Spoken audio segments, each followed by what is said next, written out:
Mark Krikorian, welcome to Dad Saves America. Thanks for having me. Okay, so you are the executive director of the Center for Immigration Studies.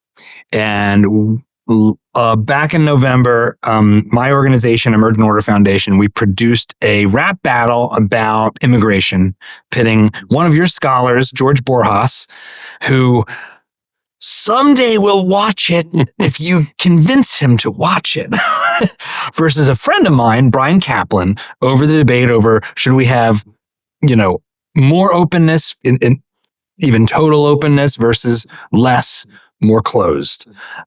You and your organization are more on the closed side, and I am excited to dig into it together. So, just for starters, how do you see what your position is when it comes to immigration broadly? Just lay out a broad summary. Our take on the issue is that immigration totally needs to be reduced, not just illegal immigration, but legal immigration. In other words, the total number of people moving here needs to be reduced. And we don't have a party line about what the number should be or what have you. I mean, we're a think tank, so people have, somewhat different takes on it. But our general approach to the issue is that mass immigration is not compatible with the goals and characteristics of a modern society in a way that wasn't the case, say, 100 or 200 years ago. I mean, even then, immigration was tumultuous and there was a challenge to deal with it and digest it and all of that. But things have changed in the past 100 years in basic ways. We have a post-industrial knowledge-based economy where people with relatively low levels of education and sort of their two hands can get jobs, but upward mobility is much more difficult. I mean, there is still, the children of immigrants do better than their parents. That actually hasn't changed much. It's just that immigrants are starting way farther back from the rest of the pack than was the case in the past. I mean, my grandfather, my father's father came here, and he came from a place in what is now Western Turkey. And, there was horse manure in the streets and wagons and all of that. He came to the Boston area, and there were horse manure in the streets and there were wagons. I mean, it wasn't that different. It's very different now for immigrants. They're not just crossing a large geographical space, they're crossing a large kind of economic and social space more than in the past. We also have a welfare state. Milton Friedman is famously quoted as saying you can't have open immigration in a welfare state. His conclusion from that was get rid of the welfare state. My reaction is, yeah, do that and then give me a call, because an expansive system of social provision for the poor is an inherent part of the modern state. It's not going away. I personally am a conservative. I'd like it to be tightened up, make it less likely to lead to dependency and other social dysfunction, but it's not going away. And you simply can't import lots of people who are, relatively poor and are going to make more extensive use of government services, not because of any moral defect, just because of their, the mismatch between them and the modern economy. You can't do that without creating a lot of cost for taxpayers. And then finally, advanced communications and transportation shrinks the world, which generally speaking, of course, is a great thing. We all benefit from it. But it complicates assimilation and security in ways that weren't the case in the past. For instance, in the past, immigrants would come here, sometimes they'd go back, but they did have to kind of, let go of the place they were coming from. You couldn't FaceTime your family back home every evening. You couldn't hop on a plane and go to your cousin's wedding for a 4-day weekend back home and then come back. Those things all make assimilation a slower and less thoroughgoing prospect than would have been the case in the past when, you kind of had to cut off your ties in the old country. So the uprooting and reorienting of your emotional and psychological attachments doesn't really have to happen to the same degree as it did in the past because, like I said, you can hop on a plane and go home and go to your cousin's wedding. Is this the things you've laid out? And in this conversation, I want to probe into them and challenge them a bunch and have fun with it. None of those, as you describe them, sound like they are necessarily particular to America? You said that, like, look, we're in this, all of the nations of the world are in a different place on these grounds. Is that how you see it? That basically this is not just a set of concerns that are particular to the U.S., but that this is every modern industrialized society faces these same challenges and concerns? I mean, obviously, Western Europe is being rocked politically by mass migration. Western Europe, Canada, Australia, Israel, this applies to any developed country that immigrants are trying to go to.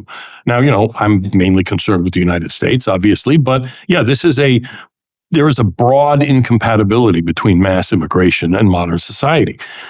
Now, we, if anything, are probably a little better able to surf the wave because our national identity is sort of has a different basis to it. I mean, if you're Italy, you're Italy and the people are Italian because they're all Italian. I mean, blood and soil. Yeah, it's blood and soil. And there's nothing wrong with that if that's your thing. In other words, I'm not even saying that that's a sort of an inferior or inappropriate way to organize your country. Yeah. But if that's the way you organize your country, you're going to have a much harder time dealing with immigration than we are. Nonetheless, we're not just this kind of airy-fairy, proposition nation. We are a country, as the now vice president said, we're an actual people with an actual home. And we have a history and we have, a history that's both positive and negative, but it's ours. And it's something you need to adopt as your own, if you become an American. And that can happen. But it takes cultivation, it takes work, and in a social milieu where assimilation, at least on the part of our leadership classes, is not considered a virtue, it's not something that they promote, it becomes even more difficult. I mean, for instance, my mother was a daughter of immigrants, went to public school in the 30s and 40s outside Boston. Yeah. And what did she do? She memorized the Gettysburg Address, learned George Washington was the father of our country, and sang Hail Columbia. They're not doing that in the LA Unified School District or in New York City schools or Chicago. And it's not the immigrants' fault. They're basically just coming here and saying, okay, well, you tell me what you're about. You teach my kids what it is to be, an American in this country of theirs. And so this is a problem with us, but until we fix it, until we address it, at least, make it less of a problem, how can you justify bringing in 1 million+ people every year who have to be Americanized? If you like this clip, you should check out the full video and all the other great content we've got at Dad Saves America. So be sure to hit the like button, subscribe, and ring that bell so you won't miss our new stuff as it drops each week. This culture problem is an area where I think I have shared concerns, almost exactly the way you just described them. I wrote a piece about this that it's complicated, right? Because we say, well, you want to assimilate to our culture, but there's a lot of that. But what is that? Right. So how do you even understand? So before I go off on a diatribe, how do you grapple with that? How do you think about that kind of argument? Because, you'll see people say, you got to assimilate to American culture. Well, what is American culture? Yeah. I mean, part of the problem for us is that we're fish that don't understand we're wet. In other words, there are aspects of Americanness that we don't even see. But for instance, one of the things that brought that home to me is years ago, I was a student in then Soviet Armenia. So this is 40 years ago. I'm Armenian, and so it was better than getting a job. I went and spent 2 years there as a student.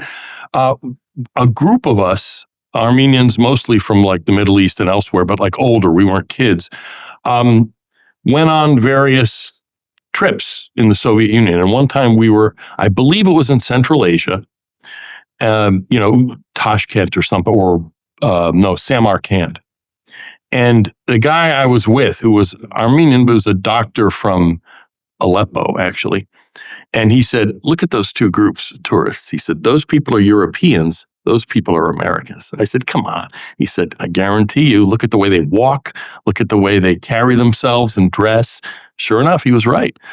So there is a kind of, a kind of way of being American, although, obviously like anything, it's on a curve. Some people are a lot more like that than others. But even besides that, really, sort of however you carry yourself or what have you in those respects, whatever you eat with your turkey at Thanksgiving or whatever, the real, for me, the real dividing line or the real marker is, do you accept America's past as your history? Or is it just them? Is it us or them? Did we sign the Mayflower Compact? Is that sort of the start of our polity? Or is it them? Is it somebody else? Did we engage in a civil war fighting in Gettysburg? Was that us? Whichever side you may think was, right. You should think the right side was right. But the point is, was that us? Or was that just them and I don't care about that? That, to me, is the real dividing line. Larry Fuchs was a sociologist, a late sociologist at Brandeis. And he wrote a book called The American Kaleidoscope. And he was pretty liberal and he wasn't really restrictionist, but he was a kind of an Americanizer, an Americanist. And he refers this example from the 1920s in McKinley High School in Honolulu. And there were Nisei kids, American-born Japanese kids of immigrant parents. And it was Thanksgiving, and they were doing the Thanksgiving program, with the cardboard pilgrim hats and all that sort of thing. Yeah. And they were talking in the recitation about our pilgrim forefathers. And his point is, they were their pilgrim forefathers. Lincoln made the same point in one of his speeches. But that's only the case if you acknowledge them as your forefathers. To me, that's the marker of patriotic assimilation.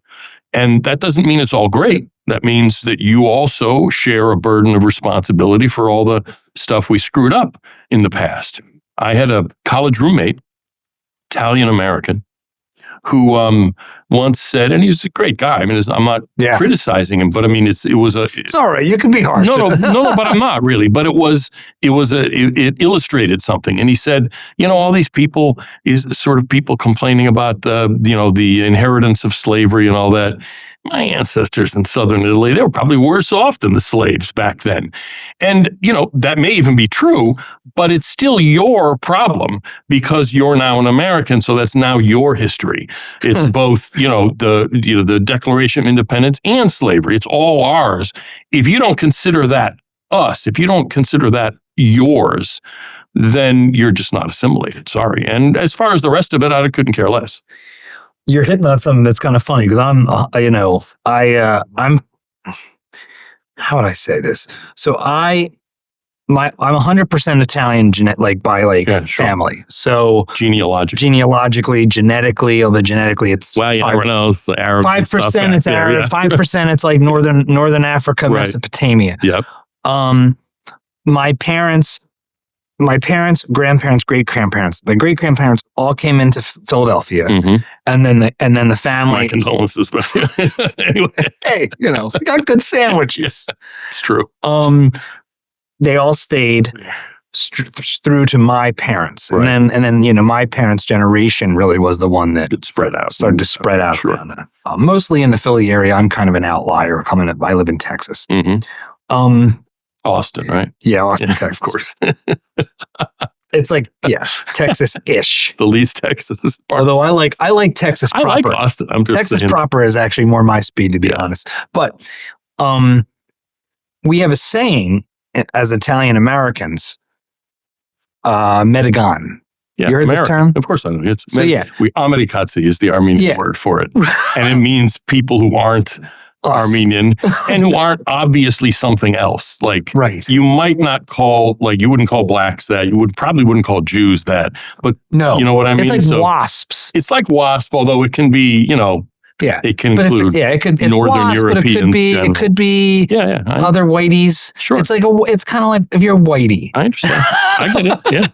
So that's kind of not that. I like, in some respects, your friend, like, I kind of have that same thing. Like, I'm supposed to be guilty about I'm supposed to be guilty about the slaves. I'm not saying you should feel guilty because it's not a question of, mea culpa and we have to abase ourselves and be ashamed of who we are. This is a problem too many people on the left have, but it is still part of you. Yeah. That's what I'm saying. It's not them, it's us. And, everybody had slavery ever in the world, and I'm not going to beat myself up about it too much. No. And there's nobody alive now who ever owned a slave or was a slave, at least in this country. In the Middle East, there's plenty of it. But no one ever talks about that. Yeah, I know. It's like, and what happened to all the black slaves that they took? They most of them died. They were castrated. They're or all they weren't allowed castrated to and died. reproduce. It's like, there's some genealogy like in Iraq, because Iraq is one of the places where much of the blood. But anyway, my point here is not that anybody should feel guilty about anything. It's just that it's our history or it's their history. If it's their history, you're not really assimilated, are you? I very much personally feel it's our history. We call this show "Dad Saves America" because I love the country. I think the country's great. Staying on Italians for a second, I know something like half of the Italians that immigrated during the giant wave actually went back. I think it was more like a third or something. It was a lot. It was a lot. Yeah. I found that out somewhere recently. I was like, really? It's like, yeah, they didn't like the food. I don't know. Yeah, or whatever. I mean, the Depression, a lot of people went back there. We're going to starve anyway. Let's go starve where we can, grow some tomatoes in the backyard and we at least can talk to people. Yeah. No, there was a lot of that. There's always been a decent amount of back and forth. In fact, if anything, there's probably less of it than there was there. That's probably true. So this question of that standard, that's when do you not like dash names? Do you not say I'm an Armenian American? Is that, you're not thumbs down on that? I don't know. I don't mind. I mean, it depends what you mean by it. Is that a political statement or is it a kind of ethnic or even genealogical statement? It's a political statement. Yeah, that's not right. And again, this isn't something the government's going to pass laws on and we're going to take rulers and measure stuff. Culturally, it's a natural thing. People are who they are. And it seems to me immigration is sort of fully successful over a period of generations when ethnicity becomes genealogy. Because really, I mean, I don't know you at all, but how Italian are you in an ethnic sense as opposed to a genealogical sense? My kids are half Armenian and a quarter French and a quarter Shenandoah Valley. They're not really ethnically Armenian. I am. I'm a deacon in the Armenian church. I actually grew up speaking Armenian. My parents spoke English to each other and Armenian to us. So I can be described as ethnically Armenian. My kids are genealogically. I've got cousins. I've got godsons who are quarter Armenian, a quarter Hungarian, a quarter Czech, and a quarter Irish. They're ethnically white American. That's their ethnicity. It's a weak ethnicity, but that's their ethnicity. They're not ethnically into those things. I mean, personally, I'd say I'm watered down. It's not watered down to nothing.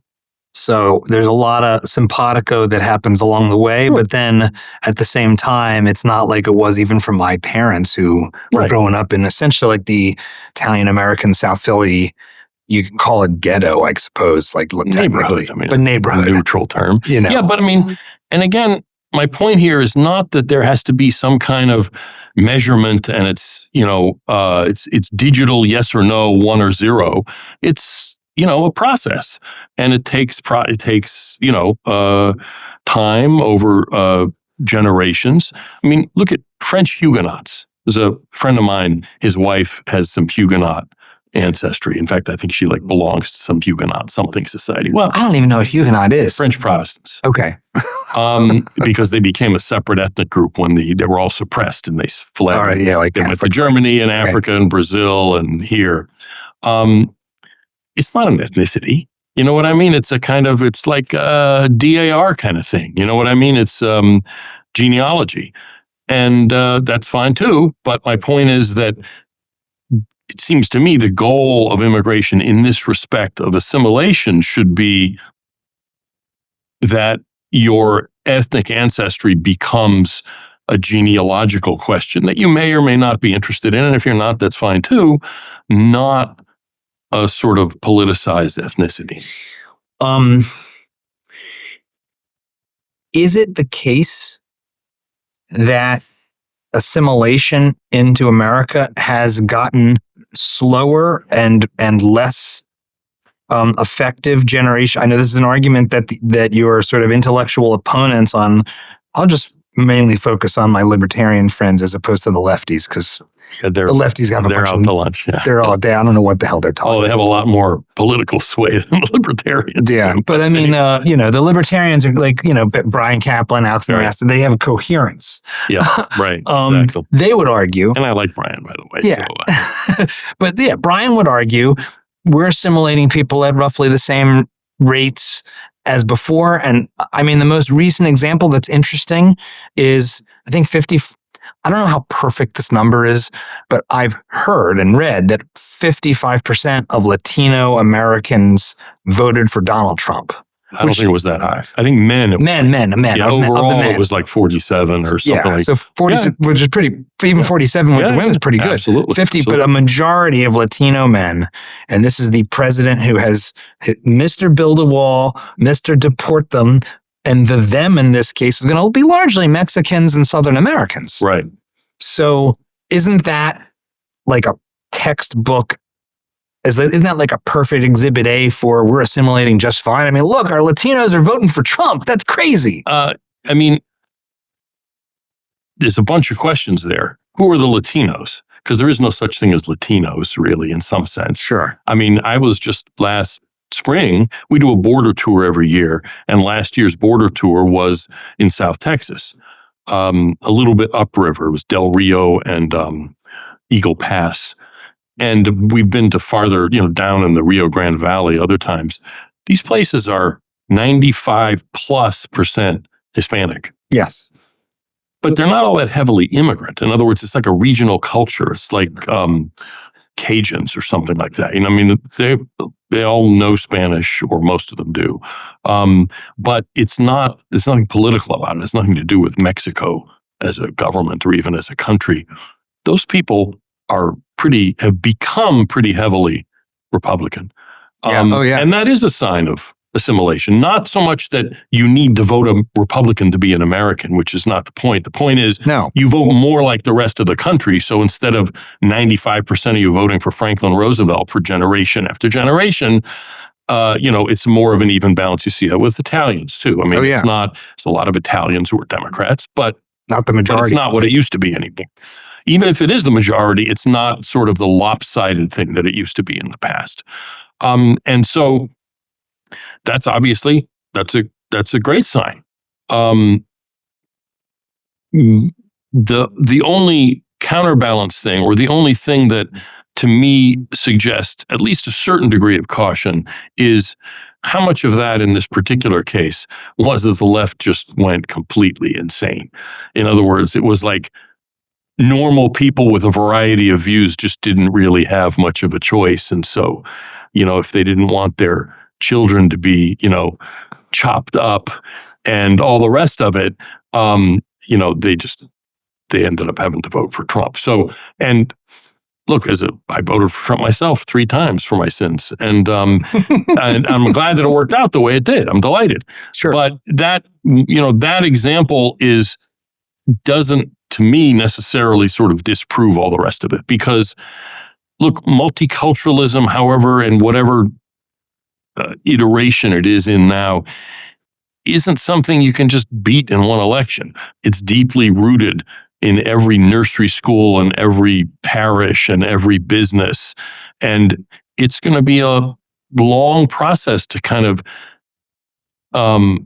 deracialize our politics, or not even our politics, but our culture like that. So, yeah, I'm optimistic. I've always actually been optimistic, but we are more likely to be able to succeed if we turn the dial down from 11 on immigration, and also sort of take, non-immigration actions to anti-affirmative action and the rest of it. You made a point that I agree with quite a bit, which is that, when you've got, when our ancestors came to America, and my grandparents did not teach their kids Italian. They're like, you're an American, right? You speak English. And that's that. And there was a jumping to be American. We are Americans now. We're going at it with gusto. Right. And now our elite institutions, especially our education institutions, outright say they hate the country. Like the academia says it. Yep. That they hate the country, that the country's like vile. 1619 is really when America was born, which is utterly incoherent, because it wasn't. It was the colony of Great Britain by definition. Like, what are you talking about? Yeah. But even so, this is probably one of the strongest arguments I think I have for caution. That, like, how do you have immigration into a country that seems to hate itself in terms of its entertainment, news media, and academia, and then its deep state of government bureaucracy who adopts all this nonsense? And maybe they'll all be fired, but that percolates into corporate cultures and everything else. Oh, absolutely. And again, none of this is about the immigrants themselves. So in other words, it's not something demanded by immigrants. There are some immigrant leaders who are basically America haters, but generally speaking, most ordinary immigrants are just normal people. And honestly, we're lucky to have the problems we have, because most of our immigration, it depends. It's actually turning more Asian, but especially in the past 4 years, it's become again very heavily Latin American. But they're culturally Christian. They don't have an inherent hostility to American society, even if some of the Mexicans will have a chip on their shoulder, but even for them, it's not the same thing. Well, there is real. Even for ordinary Mexicans, there is some of that. But it's totally different from what you're getting in Europe, where there's a fundamental sort of cultural, civilizational divide between Muslim immigrants and a kind of culturally Christian, even if post-Christian cultures. So that I tell this to Europeans all the time, and we have like a network of other restrictionist think tanks, one in Paris, one in Jerusalem, one in Budapest. And I tell them, look, we got problems, but I'd much rather have our problems than your problems. It sure seems like that's true. My friends in the UK in particular are jealous. Mm-hmm. We don't have our institutions pretending that there isn't roving gangs of child rapists, which is really insane, creepy, and horrible. Yeah. And so there's something else going on in Europe that it's led me, among other things, to be watching more videos that are akin to the Crusades were awesome types of videos. Yep. If I'm being honest, it's like, this is interesting. Yeah. I'm really turning into a retrograde right winger, aren't I? Okay. Now, this is probably the area where we're going to agree the most on these culture issues. And I get more skeptical of your position on a couple places. Because I find Brian's arguments pretty compelling, but then the data, who knows? So make the argument for why it's not just good to have more workers. I mean, from an economic perspective, from a human dignity and potential perspective. I love the economist Julian Simon that, the human mind is the ultimate resource. It's not wood, it's not steel, it's the mind. Yeah, of course. So isn't it just better to have more people? I mean, not to mention we've got a big competitor. In some sense, these nations do compete, and others they don't. But that has more people than we do. Yeah, China's got 1 billion plus people. So does India. It's we've only got 340 million. We should be beefing up, shouldn't we? Yeah, but I mean, the idea that it's simplistic. If the number of people you had was itself the main driver of things, then, Pakistan would be wealthier than Belgium, or the individual Pakistani would be better off than Belgium, and they're not. And I mean, there's many things that go into that, and raw numbers of people matters, but only up to a point. In other words, if you're Luxembourg, you're never going to be a meaningful competitor, sure, and be able to, sort of hold your own against even Pakistan, maybe, I don't know. But when you have 1/3 of a billion people spanning an entire continent, and we invented the modernity, basically, I just don't buy the idea that we're short of people and we're running out of people. Now, the broader argument that, in a sense, and I think who makes this argument? It may be Garrett Jones may have made this. I think I saw a video of his, that essentially people are almost like neurons, and if more people are working together, it's a bigger brain, basically. I mean, it's kind of your point there.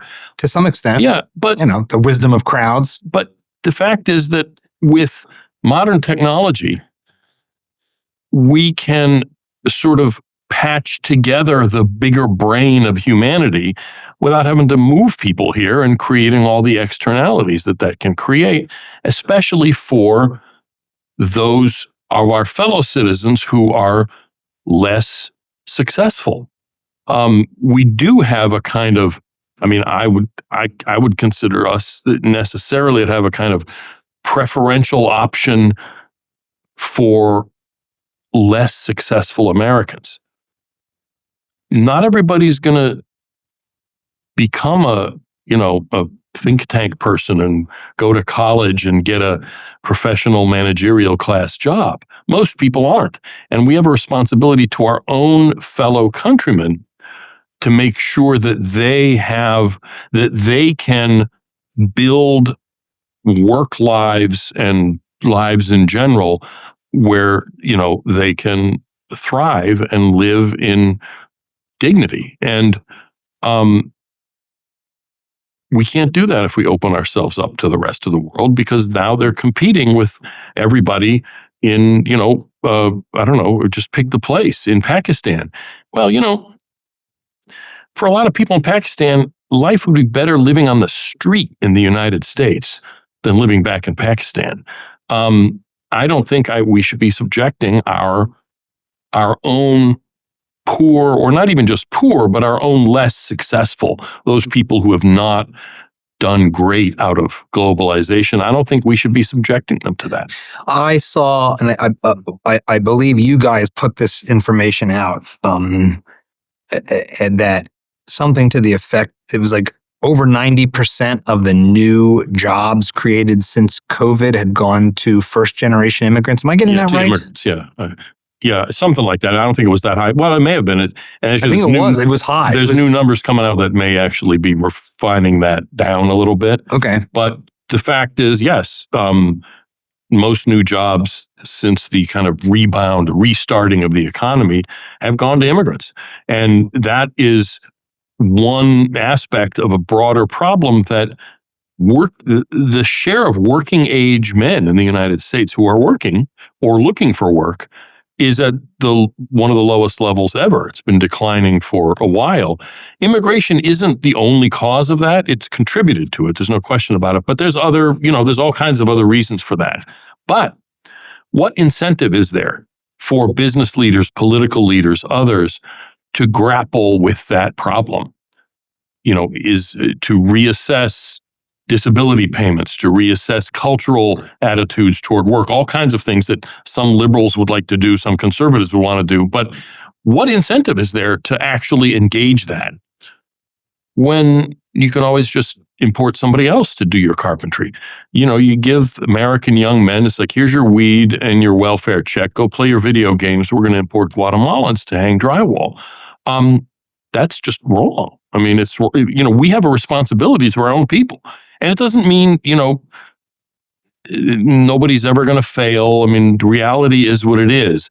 But in making policy, our job should be to try to create the conditions within which people who are, not suited to shine in the kind of professional managerial class jobs that we do, but to give them a chance to be able to thrive. I will just say that video production is closer to doing the video construction labor, although not what I'm doing. Rob Long is? He's he always his point always is that, and he's made this point, that all the production people are all Republicans. Even that's completely true. Whereas it's the celebrities that are. I've got a couple different text threads. It's all all the below the line guys. Yep, exactly. The below the line people. The the camera department. Yeah. You're talking about. I'm talking about you. Then maybe not everybody else. yeah. You can say I'm the elite. Yeah. I'm the elite snob, and everybody behind. I spend plenty of time behind the camera, but so there's Are you not making a kind of lump of labor assumption here that there's a fixed number of jobs to go around? I mean, that's not true. No, it isn't. I mean, look, that's not true. I mean, an immigrant if that were true, I know you're not. I see you don't agree, but just for the viewer, I think a lot of people think that way. The zero sum mindset is very natural, and so. It's one way to think about it is we have double the people in this country that we had in the 1950s. Right. So half they of them have should jobs. be unemployed. Where did the jobs come from for the doubling of our population? Yeah. It's simplistic to think that one immigrant comes and then some American loses a job. Now that actually does happen sometimes, but I mean, in a broad phenomenon in the economy as a whole, no, of course that doesn't happen. So how do you understand that? But why? For the viewer who's like, what do you mean? How do you understand it? Because they also have demand. The economy is bigger. They need food to eat and all the rest of it. Now, a lot of immigrants are subsidized. Half or more of them are using taxpayer-funded welfare. About half, a little more than half of immigrant-headed households. Nonetheless, there's, more people create a bigger economy and they create jobs for themselves. Now they capture almost all of the wages from those jobs. The benefit from that, almost 90-something percent goes to the immigrants themselves, as well it should, because they're the ones doing the work. So you're right in that it is, for a lot of people who don't really think about this very much, it's like, well, they're coming and they're taking our jobs. A lot of libertarians making fun of, they're taking our gerbs, is the way they put it, because frankly, they think that the rest of us are deplorables. That's something a lot of libertarians share with the left. I have my There's own elitism theory. To go around on all sides. There is indeed. But the issue is how tight or loose is the labor market. Immigration is a way, ongoing immigration especially, one immigration shock, not necessarily, because the economy will then adapt.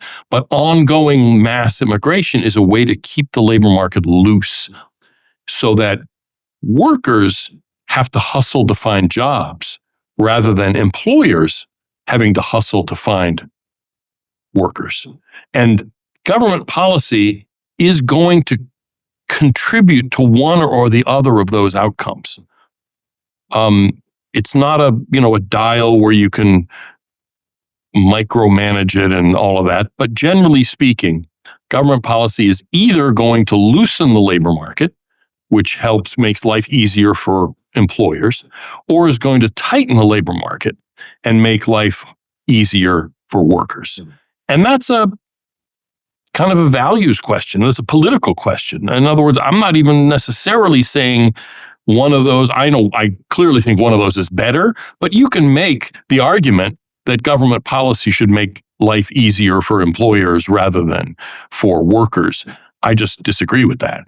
And it's going to do one or the other. And we've run social experiments on this. In 1924, well, even before then, World War I, immigration basically stopped for a number of years. Nobody could cross the ocean. You get Lusitaniaized and, you die. So it didn't happen. There was very little immigration because Latin America wasn't, frankly, all that heavily populated, and there just weren't that many people coming from there. It was European immigration. It stopped during World War I. Lo and behold, people were able to get work, especially people who were marginalized in the economy. And disproportionately, the place you can see that most starkly was with Black workers. Now, it wasn't just them. It was even people from Appalachia and all the rest of it. But Black workers especially saw their job opportunities improve immensely during World War I. And then when immigration started again, a lot of them got canned. When immigration was not stopped, but reduced permanently, almost permanently, in the 1924 immigration law, it basically brought the Ellis Island era to an end. My great-grandparents came in 1921. Yeah, well, there was until 24. Yeah, they slipped in. Actually, my maternal grandmother came in 27. There was too many banditos. You're out. That's what that. She married my grandfather, and so it was so even during the immigration supposed shutoff, if you married an American, you still got in. But my point here is that after the 24 Act, industrialists weren't just more open to hiring Blacks or even whites from the South who were pretty marginalized as well in the still post-Civil War economy. They sent recruiters through the South begging people to come and work for them, who were people who were not part of the modern economy. They were still, living in, with the wreckage of the Civil War. That worked. Tightening the labor market was a tight labor market is the best social policy. Because think about it sort of thought experiment wise. You're a single mom. You have to be home because your kid at 3:00 because that's when your kid comes home from school. So you go to apply for a job that would work for you. It's a good location and all of that, and you're suited for it. But the hours are till 5:00. If there's 3 other people out there applying for the job, then the boss I'm not even describing any bad motives to anybody. Normal guy is going to say, look, I'd love to hire you, but I really do need somebody here at 5. If there's nobody in the other room waiting for that job, the employer is going to say, crap, okay, I'll cover the last 2 hours as long as just please come and work for me. That is what immigration policy should be striving to do. To what extent does that create this seen and unseen challenge, though? Because it sounds like, the benefit to that single mom is crystal clear. Right. But immigration also feels, or just population growth in general, you could say, but also feels not that dissimilar from the arguments about trade. It's like, well, if we don't import competitive goods that are produced abroad for less money than the ones we can produce, well, then our prices will be higher, which is great for the person selling it. Right. But not great for everybody that's buying it. Yeah. And so we as individuals face this dual problem of we want to have a good job that pays well, but then the value of the dollars we get paid is dependent on how far they go in the market. And if prices are high, that's essentially hurting our real wages. It's bringing our wage effectively down. Right. It is, yeah, absolutely. So isn't that also at work? Labor is a major part of the input costs of everything. So isn't tight labor markets like that kind of bad for everybody, though? There's a couple things. First of all, like with trade or restrictions on trade, broadly speaking, whether it's tariffs or something else, immigration is not yes or no, 1 or 0, on or off. The question is more or less. more controls or less controls? And, we don't have free trade, whatever that means. There's no such thing.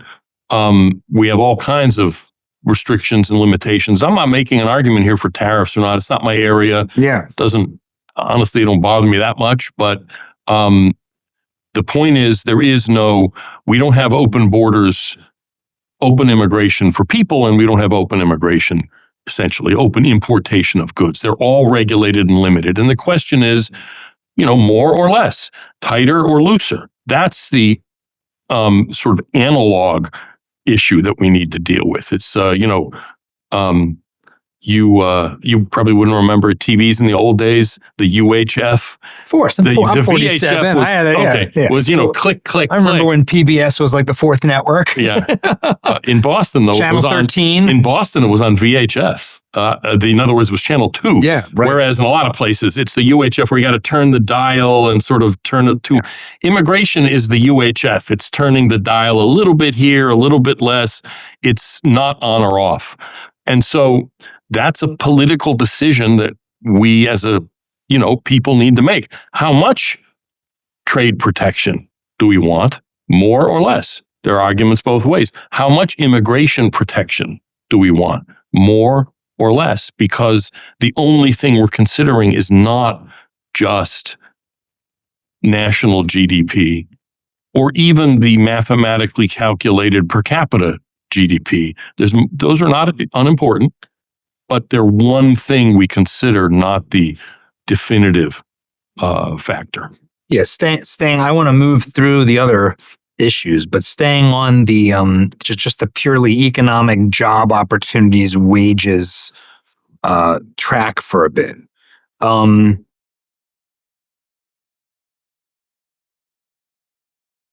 One challenge that I know that you're making here, and that I know other scholars like George Borjas that works with you make, is that there is a it's particularly unfair to lower skilled workers, right, relative to white collar, whatever you want, higher income. I traveled the country making a documentary about farming. I talked to a lot of farmers. Large and small, some large scale industrial farmers and some like much more small, like sort of organic types. Mm-hmm. And it seemed like they were struggling to find people. Yep. And I don't think they were lying. And they themselves were, hardworking, working class people. Some of them were doing great, but a lot of the people I talked to, they weren't like fat cats. So that's one piece of the puzzle that seems at odds with restrictionism. And the other piece seems like during COVID, and I know COVID lockdowns were a thing, where COVID is hard to really look at and disentangle things. But my understanding is that, actually the migration into Mexico actually went into reverse for a period during COVID. And some have argued that that was an example of the natural economic equilibrating force, that no, we don't need the government to be turning any of these knobs you're talking about. If there's jobs, people will come.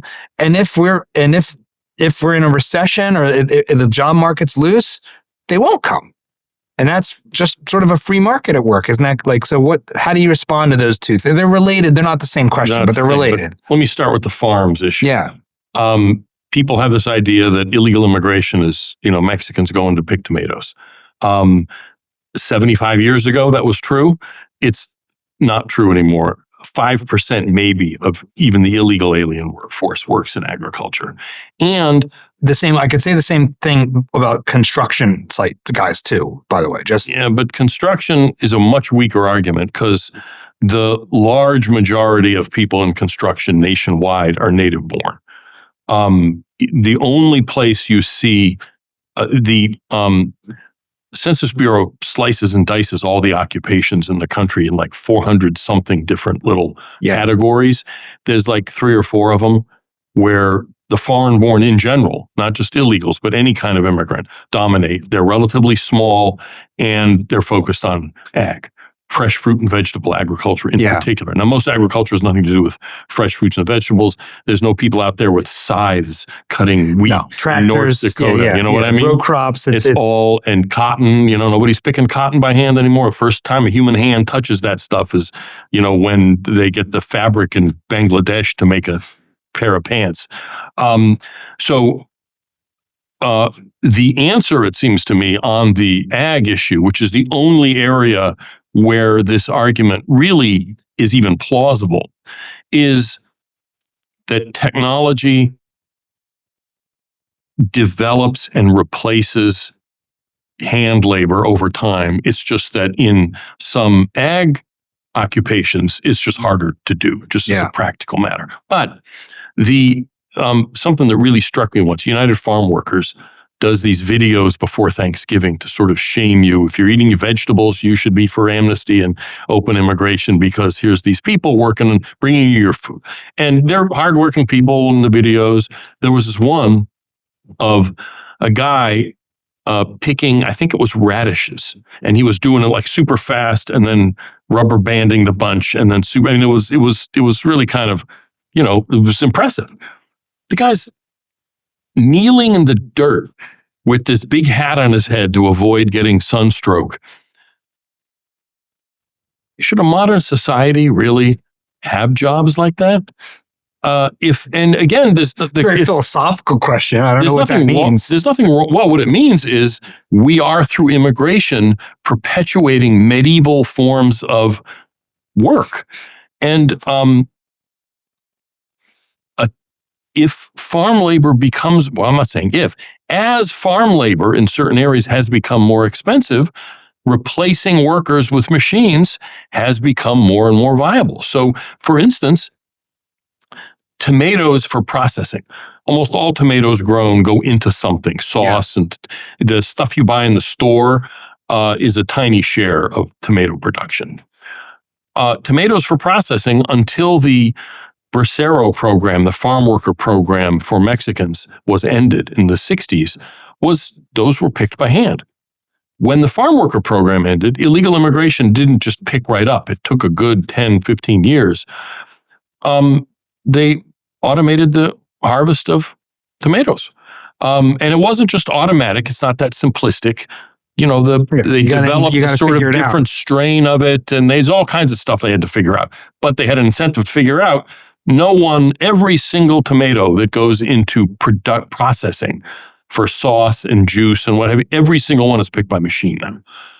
That wouldn't be the case if, or it might have eventually become the case just because technology developed, and it sort of, it could have happened, but it happened a whole lot faster. I saw Stephen Miller make this argument in an interview on CNN recently. It's like, look, this is not a big share of immigration, and it's going to get automated. There's a guest worker program already for it, an unlimited guest worker program for farmers.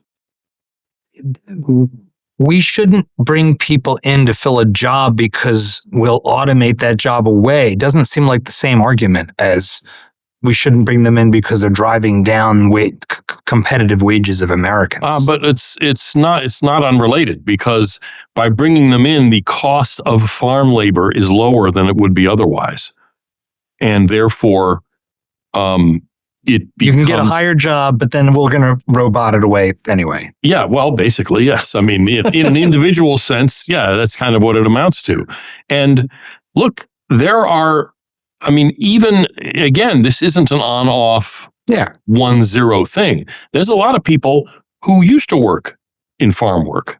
They left it because it just wasn't paying very well, and they're out in the sun, and it was and it's they're hard. It's 45 years old, they're 40 years old, and it's just hard. Well, what's one of the things that happens as it has become harder to hire Mexican farm labor, because there's just not that many people left in Mexico's rural areas? I mean, the 90s saw the transition of people moving from the country to the city. It's just that half of them moved to our cities and other half. But there's just, the Mexican farm labor is just way more expensive now, even apart from any immigration matters. So what are farmers doing? They're doing things like growing apples on their dwarf apple trees so that a 40-year-old can still do the work because he doesn't have to climb up on a ladder and have this bag, the heavy bag hanging from his shoulders and all that.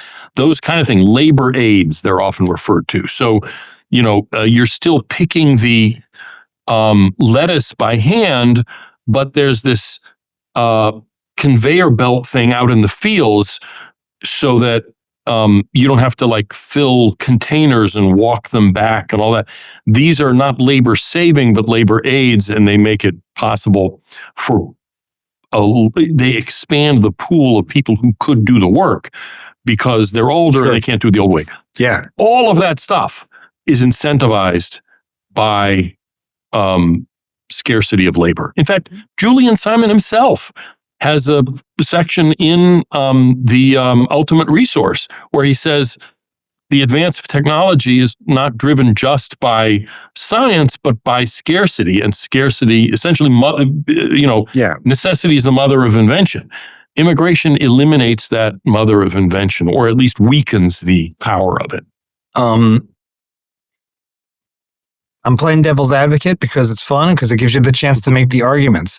And in some cases because I disagree, but that's okay. That's neither here nor there. What about, doesn't the logic of that argument suggest that we should make just about anything harder and more expensive so that we can have a further motivation to improve it? I mean, where's the limiting principle of that argument? Because it doesn't seem like there's one baked in to it. But it's not a overarching moral principle that everything needs to bow in front of.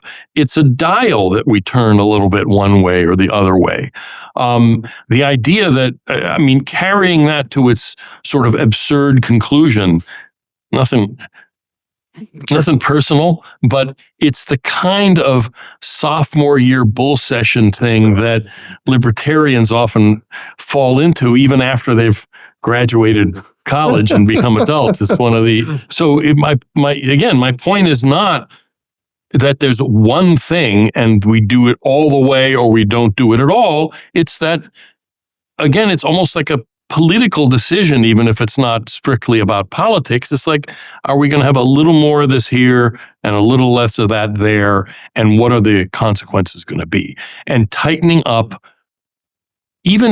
gradually over time on farm labor, where farmers actually are kind of dependent on doing things the way they've been doing them, allowing that evolution to a more modern, less kind of medieval way of doing the work is a good thing, but it's not that we turn off the switch. It's that we turn the dimmer down gradually. So, and I think you're right that like there's the world. One of the things that I think is weak in our mutual friend Brian's arguments is there's a kind of utopianism that's baked into libertarians it. are utopian. That's imagine that. Hey now, buddy, come on, I'm a libertarian myself. But I mean, honestly, I've as I've aged, I've gotten more allergic to things that like strip away all the complexities to make an argument that makes sense in the abstract, but is politically impossible, and is just very sterile. So I think that that's a legitimate pushback for sure, 100%. And my point here is not to make the sterile argument on the other side. It's that, policy is complicated, people are complicated, and sort of, again, move a little bit this way or move a little bit that way and conduct policy with prudence in mind rather than ideology in mind. Gosh, it's so interconnected, the issue, because immigration touches on so many different things. It's a meta issue, really. It really is. I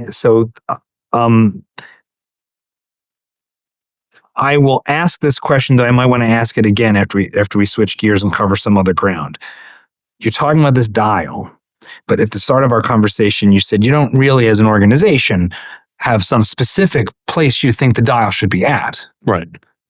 So how do you know the dial's already? How do you know it shouldn't be more open than it is? Like, what are the indicators of where the dial should turn, or even directionally?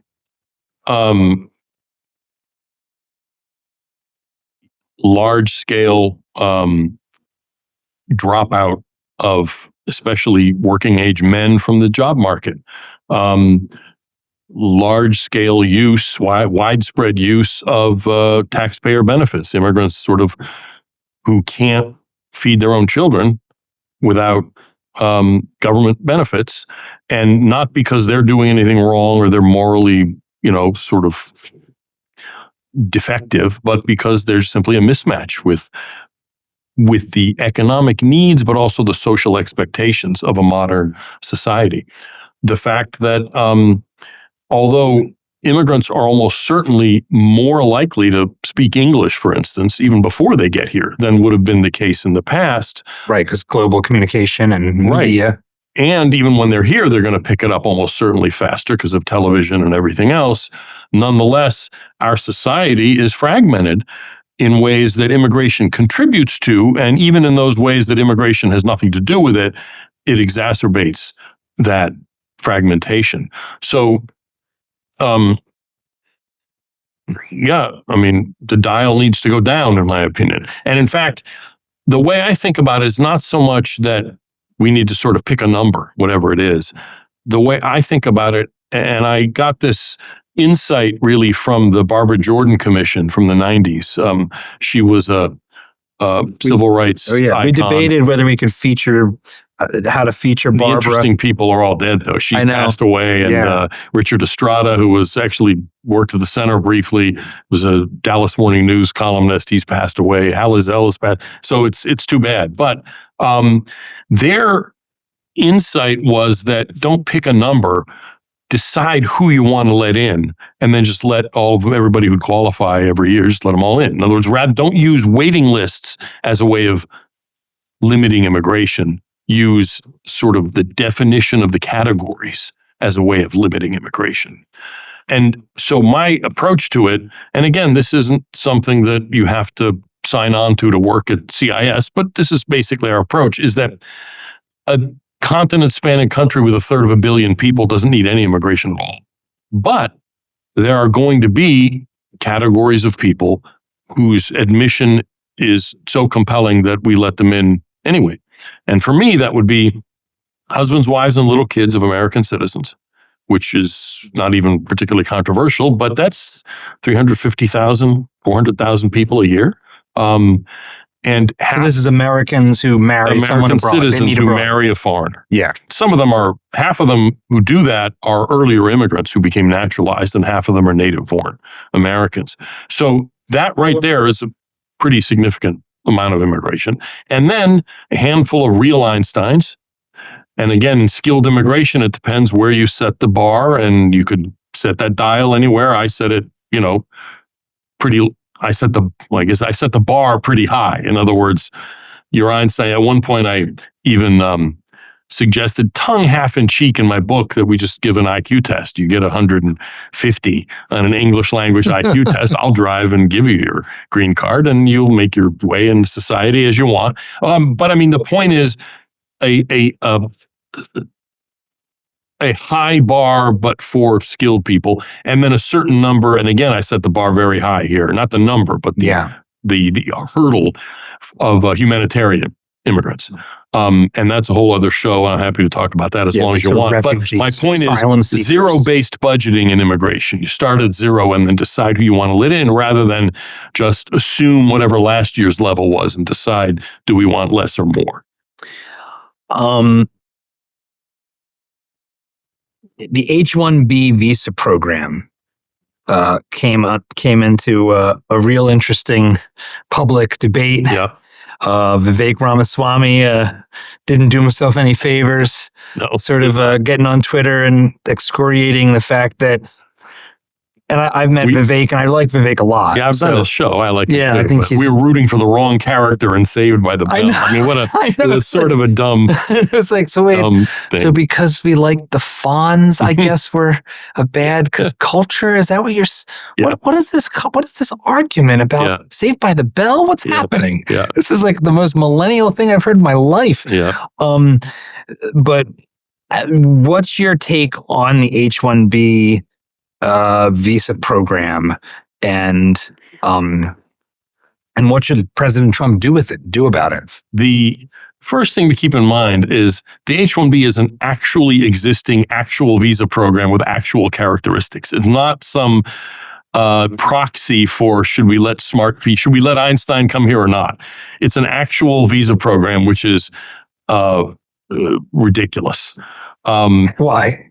The biggest reason it's ridiculous, and again, this doesn't even take into account how you would define skilled or how high the skill needs to be high skilled.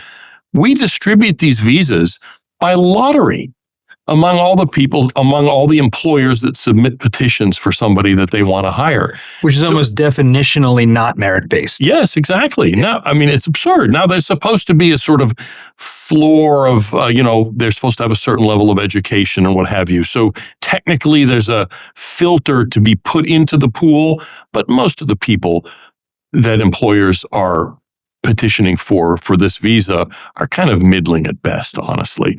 And so I actually proposed a non-perfect solution that gives everybody something, which is, how about we just start giving them out based on salary, the highest salary?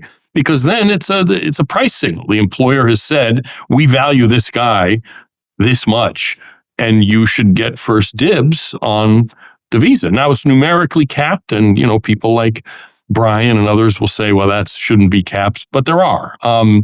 And so within these caps, we should at least be giving them to the people who are most valued by employers as a proxy for their ability to benefit, the magnitude of the benefit they're going to bring to the employer and to the economy in general. Now, I would just get rid of the whole thing, honestly, if it were me, but it's not going away. Why would you just get rid of it? Because we don't need it. There are other visas. There's the O visa, and which is a temporary visa like H-1B, and the EB-1 and EB-2 permanent green card categories for people who are super talented. The H-1B visa really is a tool used by tech companies mainly. It's not just that, but mainly by tech companies to bring in what amount to white-collar bracero workers is kind of what it amounts to. I don't know what that means, bracero workers. The farm workers, the bracero program. Gotcha. So that's essentially what they're doing here. And some of the people really are, top-notch people, but not that many. And so, but in the real world, we're not getting rid of it. Elon really did help the president get elected. And so the president owes him. And Trump himself is not really a restrictionist anyway. He's not a low immigration person. That's an inch. I think most people would be surprised to hear that statement. So you believe Trump is not a restrictionist on immigration. Make the case for that. First of all, what do you mean by restrictionist? Restrictionist means you want lower levels of immigration. Yeah. Legal or illegal, just lower levels of immigration. Trump has repeatedly said, even from the 2016 campaign, we need to let in a lot of people when the economy is going great. We want people to come here. He's talked about how guest worker programs are great, and he's used them himself. During COVID, or during his first term right before COVID, the economy was firing on all cylinders. He repeatedly said, we need more people. And he said it now since, he's in his second term. So what he is, and look, I voted for the guy. I'm glad he's president. I'm glad he won. Don't get me wrong on any of this stuff, but you have to understand what it is you're dealing with. And in a sense, I would say immigration restrictionists are kind of in the similar situation of pro-life people. Trump has obviously been a boon for the pro-life cause. Yeah. In, essentially helping engineer the overturning of Roe versus Wade, but he's not really a pro-life guy. I'm not saying he's anti-life, but I'm saying he's not a full spectrum anti-abortion guy. Let's put it that way. Yeah, it's a similar thing. That's 100%. It's a similar thing for immigration restrictionists in the sense that he's a regular, legal good, illegal bad Republican politician on immigration. It's just that he actually believes the illegal bad part. That's not just song and dance like it would have been for, Jeb or McCain or something. They would say the same thing. They didn't mean it. He means it. It's real. It's not fake. And that's fantastic. And I'll take half a loaf or even a third of a loaf anytime. But the legal good part is, he also believes that. Yeah. He's kind of one of these high walls and wide gates guys. Reagan used to talk in those terms. Yeah, the Reagan amnesty. I mean, there's this famous, I don't know if it's famous. There's a debate moment between Reagan and George Herbert Walker Bush, right, in which they are tripping over themselves to be more pro-immigration. Yeah. Now, look, the first person I ever voted for was Ronald Reagan. So I voted for his reelection from inside the Soviet Union by absentee ballot. Of course, they didn't give me the ballot until the day after the election. Yeah. This is actually a funny story. They said, the mail machine tore open the envelope. It's like, come on, don't lie to me. Just tell me you ripped it open. So they gave it to me. Return envelope was there. The ballot was there. So I figured, okay, I checked Ronald Reagan. It's too late. It wasn't going to count. I did it anyway, circled it, had arrows pointing to it, and put it in the envelope so that they would open it up. It was my way of saying, we win, you lose. So I'm a big Reagan fan, but he grew up in a time when immigration was yesterday's news. The era of immigration had passed. And so he was able to romanticize it in a way that, it would not be excusable today. Well, I'm curious why you say that, because there was and I don't know all the details of it, but there was this famous amnesty that Reagan passed. In 86. Yeah, no, I'm talking about his general sort of approach to the issue. Okay, all right. But the 1986 amnesty was seemed like a good idea at the time. And I can't say I would have voted against it not knowing what was going to happen afterwards. Because the point of it was a grand bargain where we, for the first time ever, prohibited the employment of illegal immigrants. Because until 1986, it was explicitly legal to employ illegal immigrants. So the point was, turn off the magnet of jobs and then clean up the mess that our past bad policy had created by legalizing the people who had been here for a while. On its surface, it seemed like a sensible compromise. But you think it created just a further magnet? Of course it did, because the amnesty people got their amnesty and the enforcement never happened. It was a bait and switch. And I don't mean that most of the people thought of it as a bait and switch. Reagan actually did think it would be, that it was supposed to work. I mean, he was like, oh, well, this seems like it's worth a try. But it wasn't. And frankly, Ted Kennedy got together with the National Council, La Raza, a few years after it passed, once everybody was in the amnesty pipeline, to undo the deal and make it legal again to hire illegal aliens. And he was stopped only because Coretta Scott King took out an ad in the newspaper and said, no, sorry, it's important to preserve opportunities for black workers. I am against making it legal for illegal aliens to be hired. And that was the end of it on paper. So it's still on paper illegal to employ illegal immigrants, but they just stopped enforcing it. What should, in your view, be done now with the somewhere between 10 and 20 million, who knows, people who are in the country illegally who haven't committed any crimes besides being in the country illegally? Or tax fraud or identity fraud, or because, almost every illegal immigrant has committed a whole series of crimes. But those are, in a sense, incident to being illegal aliens rather than violent crimes that anybody else could commit. So, I'm not challenging the point. Yeah, no, I understand. Like, clear. If you're in the country illegally and you're working, you've committed perjury, you've committed tax fraud, you committed Social Security fraud, you committed identity fraud. Yeah. There's all kinds of things. But they're not raped anybody. They haven't sold any drugs.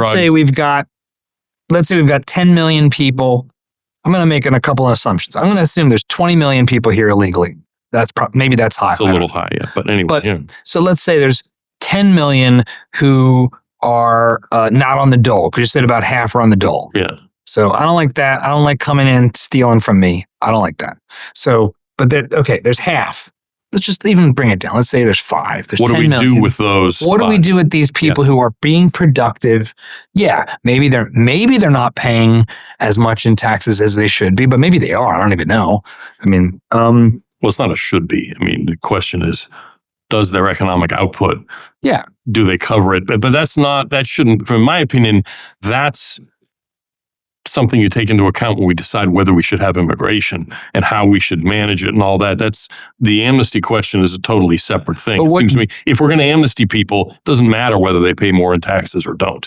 But so what do we do about it? I'm trying to take off the people that are like obviously either criminal and murderous or like fiscally parasitic, because that still leaves a lot of people. It does. What do we do with them? What do we do with them is we don't even debate it until we reassert control. That's the issue. That was the problem with Reagan's amnesty and the subsequent attempts to repeat it that George W. Bush and Obama tried to undertake. And they failed. Those attempts failed because... These are the comprehensive immigration reform? Exactly, yeah. And air quotes is what they deserve, is what that term deserves. They failed because the failure of the 86 deal has poisoned to this day immigration politics, because promises that we will get around to enforcing the law tomorrow if you give us an amnesty today are obviously lies, and nobody believes them anymore. It's kind of like the character in Popeye, Wimpy was his name. I'll gladly pay you Tuesday for a hamburger today. I'll gladly enforce the law on Tuesday for an amnesty today. Nobody believes it. Nobody should. Fool me once, shame on you, but fool me twice, 3 times, 4 times, 5 times, shame on me. So what that means is, we put in place the systems to enforce the law. We make E-Verify mandatory for all new hires. This is an online system. When you hire somebody, you make sure now it can be fooled. You can get around it, but what's your what? I'm sorry. Okay, keep going. I'll get to why I don't like that. But half of new hires are already screened through it, and the point is, you're giving the information to the government. You should make sure that it's real and that you're not lying. If you don't think this is, this is the thing with libertarians and with like identity issues and things like this is they say, well, this is bad. People shouldn't have to, have a social security number or whatever. It's like, okay, well, but we do have it and it should be good if we have it. If you don't want it, argue that we should, Yeah, that's fair enough. You know what I mean? And that's what the government, the amount of government. Although E-Verify doing in all of our business is what gives me the... Except that there's no marginally extra amount of government being in your business. Because when you hire somebody, you're sending their payroll. You got to do all this stuff. No, forget about the I-9 thing. You're sending your payroll information and everything to Social Security and IRS. Now, maybe the government should be the one verifying it on its own rather than you having to go to a separate website and do it. That's something actually is called G-Verify. There's proposals like that where you don't have to do anything. You just, when you enter the information, Social Security and IRS and DHS talk to each other and figure it out. But the fact is that has to be up and running and functioning. Is it not working now? It's working, but it's voluntary. So only half of new hires are screened through that. Well, the illegal aliens are mostly in the other half of people. Number one. Number two, we don't have a particularly effective check-in, check-out system for foreign visitors. And until Biden took over, something like half of new illegal aliens were visa overstayers. Yeah. People who came in legally and just never left. Since 9/11, the check-in part has actually gotten a lot better. I mean, it really has. The government can do some things successfully, and that's improved. The checkout part really hasn't. Now, it's a little bit harder nut to crack because there's a lot of people leaving by land, driving into Mexico or Canada. There's all kinds of logistical challenges to it. But, again, we're going to have people landing on Mars. We can figure this out. But we don't have that. And until you have a real checkout system, so when foreign visitors leave, we know, and if they haven't left, we know they haven't left, you can't control immigration. And then the third big thing that needs to be in place, functioning, and proving itself is we have to end sanctuary cities. Because most illegal immigrants who come to the attention of the government do that because they got arrested for something. And I'm not even saying, murderers. They're driving drunk. They're jumping turnstiles. They're beating up their girlfriend. They're, buying, a small amount of drugs for personal use, but they came to the attention of the cops. Sanctuary cities basically say, no, we want to protect criminals and make sure that if we arrest people, that there are no immigration consequences of that. That has to end. Can you just flesh out that concept of sanctuary city a little bit more so that me and the viewer understand what that means? Because it's a term we hear, right? But what does that actually mean? What distinguishes a sanctuary city? The basic point is they're not cooperating with immigration authorities. And I don't mean checking people's papers. I mean, they are doing what they can to ensure there are no immigration consequences, even for illegal immigrants, from their violating the state or local law that got them in trouble. The reason this is even more important than it was, it's become much more of an issue, more salient over the past 10 years, is that until 2013, DHS wasn't plugged into the fingerprint scanning when people are booked for regular crimes. If you watch, everybody knows from watching police shows, somebody's arrested, their fingerprints go to the FBI. Well, at the end of the W administration, they started a process that wasn't completed until 2013, where they hooked DHS up as well.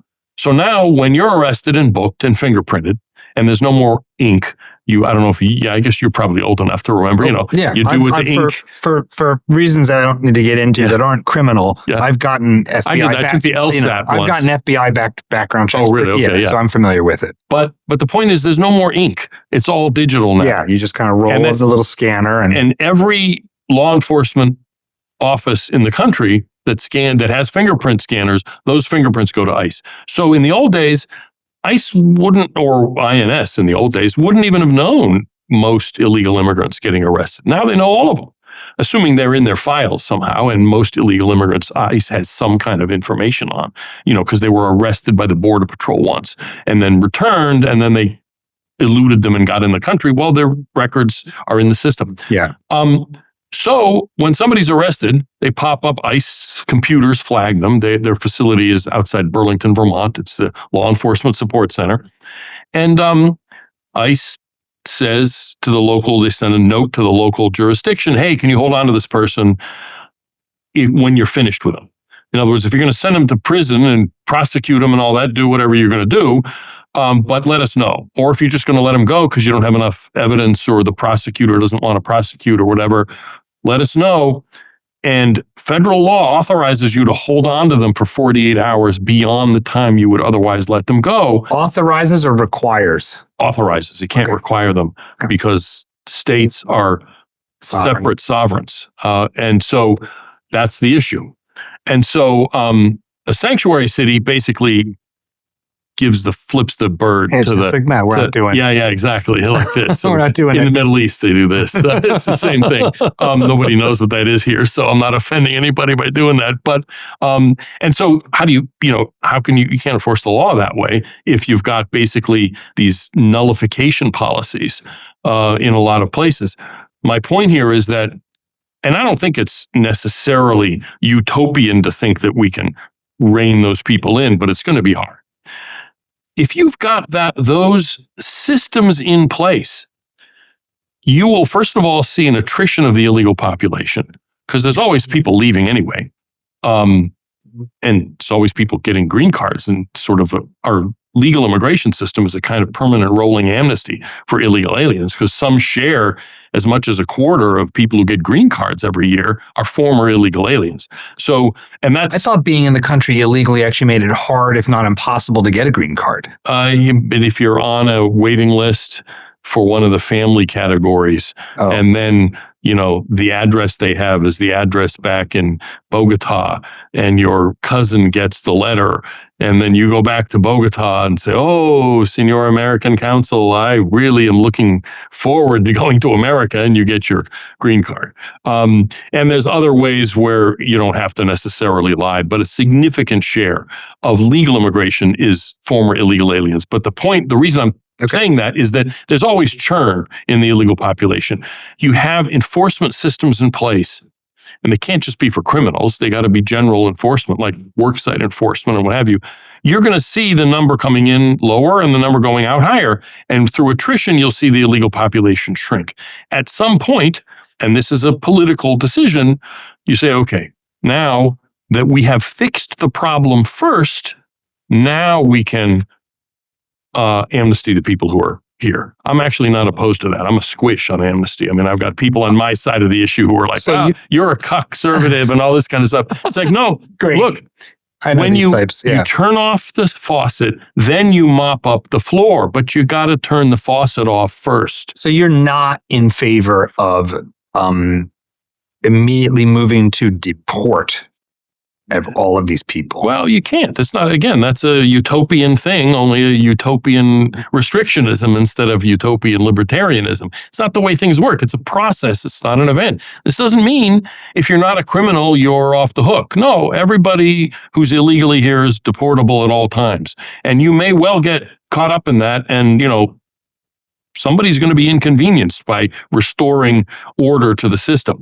But no, I don't think that we are going to be able, even just as a practical matter, to remove everybody from the country. And my point here is that the way to get to kind of a new settlement, a new sort of stable arrangement, which won't be permanent, but if for 40 or 50 years we can have a stable arrangement, is enforcement systems in place working first, attrition of the illegal population, and then the grand bargain, unlike 1986, is amnesty for those who are left who aren't violent in exchange for cutting legal immigration in half. That's the bargain where we sort of establish kind of a new equilibrium.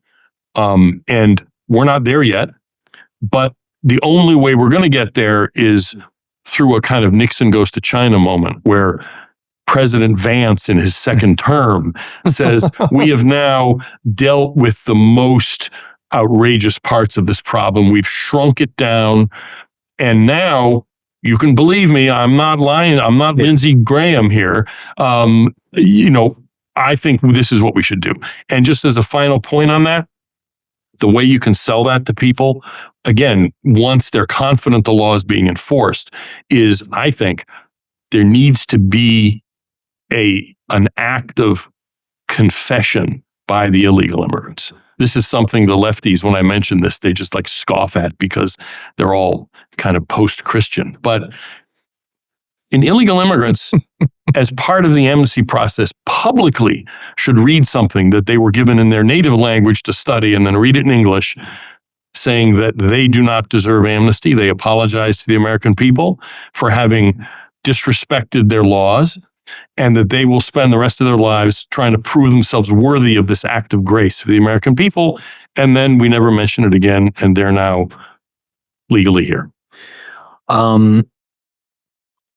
Should we build the wall or finish building the wall? How important is a difficult to penetrate, large, tall physical barrier as part of the set of things that would, enable control? It's one tool in the Border Patrol's toolkit. It's not the be-all and end-all. It can't be. It's especially useful on the parts of the southwestern border that are on land, because they're straight lines and they're like 2 feet inside the country, because they can't be right on the border because you have to put the thing up. There they can work much more effectively than in Texas, where the whole border is river and the border is in the middle of the Rio Grande. You can't put a fence there. You can't even put it right on the bank usually, because it's an old river and it meanders and sometimes it floods, so you need to build it back. I've been to parts of it. There are places where it's, 100 feet, 200 feet back from the river. It's still useful in the sense that it slows people down. No Border Patrol agent will tell you that this is some magic solution. It slows people down. It makes it, it shrinks the pool of people who can get over it because, grandma can hop over a 2-foot high barrier. She's not going to be able to climb up a 30-foot high wall and come down on the other side. Athletic young men will be able to get over it, but it's going to take them a little time. And time is the main thing that the Border Patrol has, to its advantage. The more they can slow you down, more likely they are to get you. So the wall is important. I think it can be fetishized, and that's a mistake, but it's also shouldn't be fetishized in the other way, and somehow this is an abomination. It's just a tool like a flashlight or a helicopter or a Jeep. And in that respect, wherever the Border Patrol thinks they need a wall, we should build them. You've suggested that it's utopian to think that millions of people can get deported. I've talked to some folks in ICE who've said, there's no chance of getting millions of people out of the country. It takes three ICE officers, for each guy. Yeah, for each guy. Yeah. You're talking talking about millions and millions and millions of officers, and years and years and years and years. Sure. Is that how you understand the problem? That this, like, if the public's expectation is millions of people are going to be deported, they're being misled or they're misinformed? I think that's probably a fair way to put it. And it's not so much that they're being lied to. It's just that people don't understand how this works, including the president. And also, to sort of channel Bill Clinton, it depends on what the meaning of mass is. You know what I mean? So initially what they're doing is what they're calling a worst first policy. Yeah. Criminals and what have you. Yeah. Violent people. That's pretty labor intensive because you got to track those people down, especially if they're in sanctuary cities where, they're not already in jail, where it's just easy. Nobody's got guns on them. It's all easy to deal with. You got to go and find where they are and make sure there's no little kids around and make sure it's the right person. And then, sort of follow them until you have a opportunity and then pull the car over. In other words, it takes a bunch of people, not even 3 people. It takes more than that sometimes. And so the numbers, you're never going to have big numbers in dealing just with criminals. Where the numbers are going to get bigger is when they start doing worksite enforcement, which they've already done some of. And there, in a sense, you have a higher productivity, if you will. In other words, more concentration of people in one location. And so you have 10 agents going after 3 criminals, whereas if you had 10 agents and they're busting some warehouse where they have intel that the employer is in on the deal and giving them fake social security numbers, and so you can actually arrest the employer too, those 10 guys could get 30 or 40 illegal immigrants. So the numbers will go up. Now, those people mostly will not be criminals. Some of them will be, because even gang members often have day jobs. But most of them are just going to be ordinary schmoes. The question will be, will the public support for what they're doing still be strong enough when they start doing that? I think it will be, partly thanks to Joe Biden, because he was so extreme. Yeah, he's relatively reasonable, but Bill Maher was showing a graph of here was Bill Clinton and Barack Obama and Donald Trump, and here's the past 4 years. Right. It's like, well, Bill Maher's not a great example. He's actually a dissident on all kinds of. He's not a conservative by any means. But he's kind of a normal person in that respect. He's a reasonable liberal. Yeah, exactly. One of the things that has been brought into question, I can't remember if President Trump has said this or not, but it's in the ether of, revisiting birthright citizenship. Right. Oh, he has. Yeah. The president signed an executive order on that. This is sort of a whole show, but the short version of it is the 14th Amendment says everyone born in the United States and subject to the jurisdiction thereof is a citizen. That qualifier is the whole issue.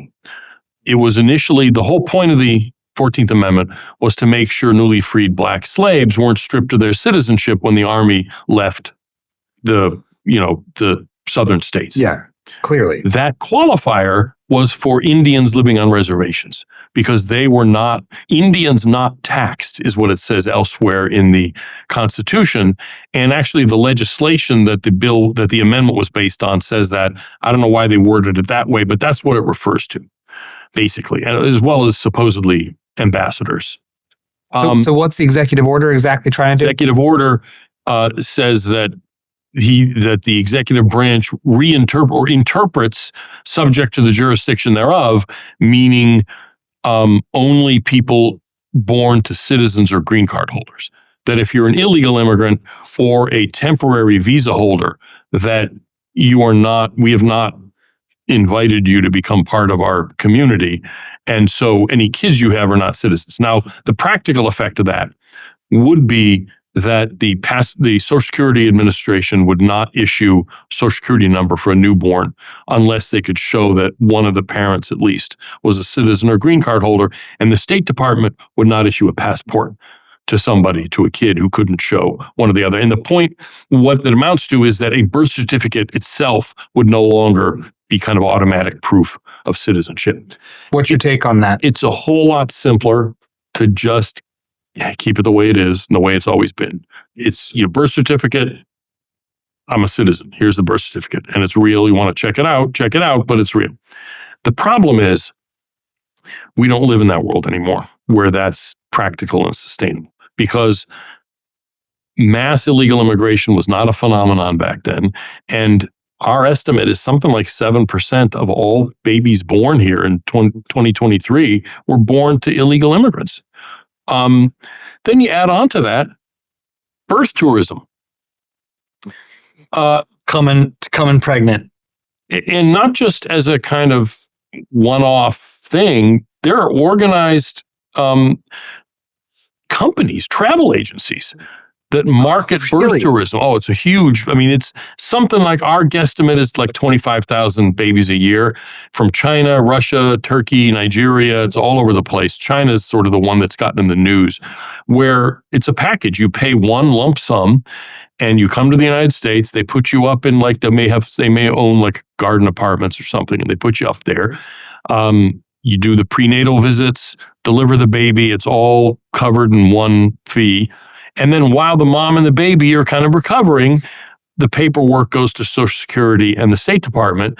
And then when your Social Security card and your passport arrive for the baby, then you go back to China and they never come back to the United States until, they enroll at the University of California or something like that. The kid does because he's an American citizen now. He gets a better rate. Oh, that's interesting. So it's like you kind of get your Social Security, but they don't stay. They got it in their back pocket. Yeah, exactly. When the time comes. It's for a lot of the people from China, it's kind of a insurance policy. Understandable. And for some people, it's kind of a retirement plan because then when the kid's 21, he can sponsor his parents because he's a citizen.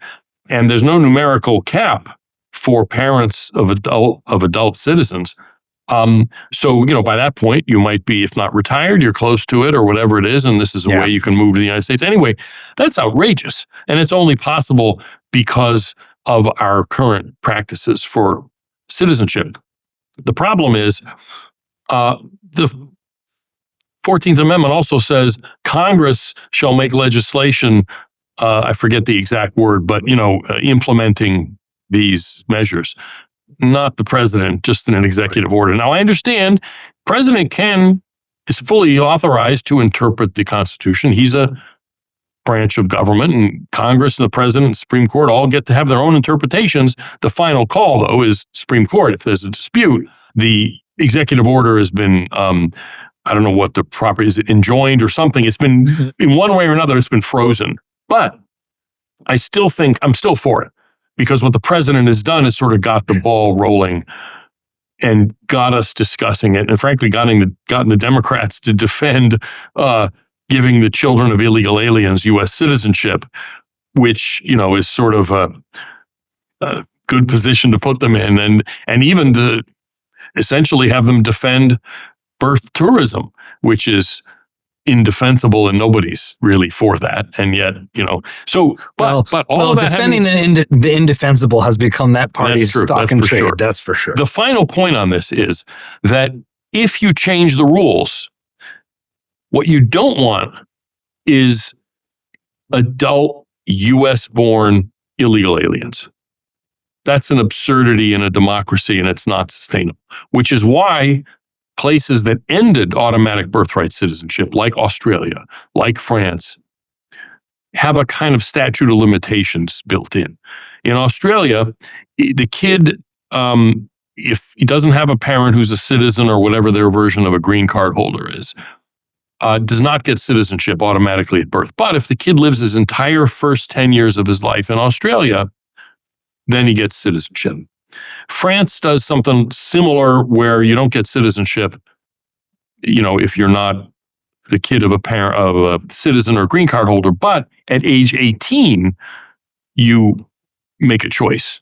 You can you can take French citizenship. So the point is, it's a kind of statute of limitations, so we don't end up with this ridiculous situation of adult illegal aliens born in the United States. But this is early days now. The point is, we have to get the debate started, and the president has at least started this debate. And for that, I think that's good.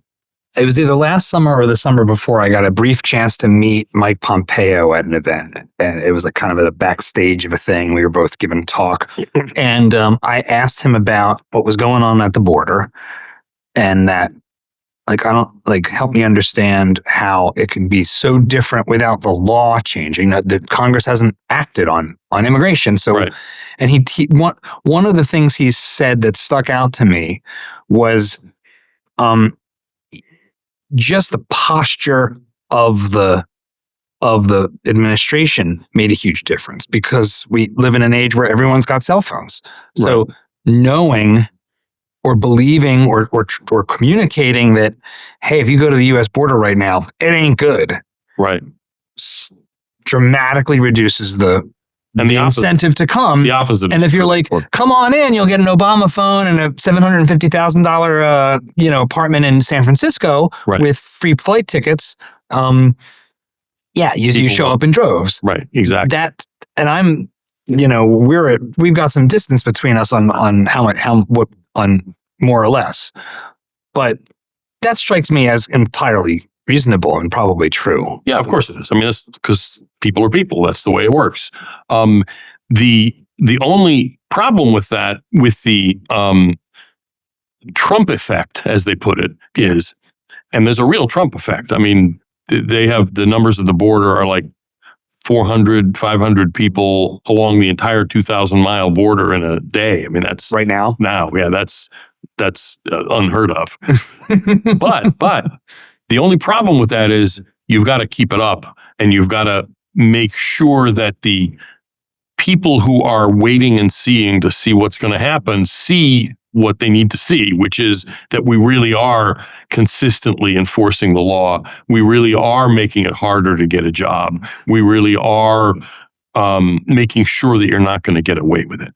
Because last time, the numbers went way down when Trump was elected and when he was first sworn in, and then they started creeping back up again. And part of the reason for that is that there are some loopholes and problems in the law itself that make it difficult to, or make it easier for people to game a way to get into the country. I remember that I think the first time I heard this premise was Mitt Romney during the election. Self-deportation. Right. Yeah. Am I right in that you're one of the folks, or maybe the man, who came up with this? We did come up with it. We didn't call it that, though. We called it attrition through enforcement. So have you already talked us through this, or how does that? Yeah, kind of. I have. I mean, in other words, it's fewer people come in, more people leave, and the numbers go down. It turns out Romney spent like a good 45-minute conversation with somebody, an immigration expert, not one of my people, but somebody we know. And the only thing he took away from it is the word once that this guy used was self-deportation, and he latched onto it right away. Now,